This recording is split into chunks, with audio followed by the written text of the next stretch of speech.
ஏன் ராஜா முகமது போன்றிருக்கிற இளம் வழக்கறிஞர் இந்த பார் கவுன்சில் தமிழ்நாடு புதுச்சேரியிலே ஒரு உறுப்பினராகி நிற்க வேண்டும் என்று சொன்னால், நீ பார் கவுன்சில் இன்றைக்கு உச்ச நீதிமன்றமே தன்னுடைய நிலையிலே தடுமாற ஆரம்பித்திருக்கிறதை பார்க்கின்றோம்.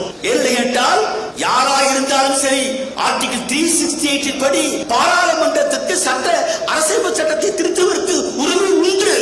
ஆனால் கேசவானந்த பாரதி வழக்கிலே கொடுக்கப்பட்டிருக்கிற தீர்ப்பின்படி எந்த காலத்திலேயும் அரசியல் சாசனத்தின் அடிக்கட்டமைப்பை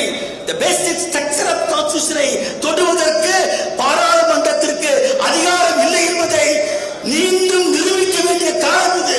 அதற்கு ராஜாமுக தேவைப்படுகிறார். இன்றைக்கு ஏன் ஒரு பொதுவுடைமைக்கு சார்ந்திருக்கிற பாப்பா மோகன் என்னுடைய அமைப்பு, அதே போல் இடதுசாரிகளுடைய அமைப்பு, திராவிட அமைப்புகள், தமிழ் தேசிய அமைப்புகள், இஸ்லாமிய அமைப்புகள் ஒன்று கூடி நின்று ராஜா முகமதை தூக்குவதற்கு காரணம் அரசியல் சாசனம்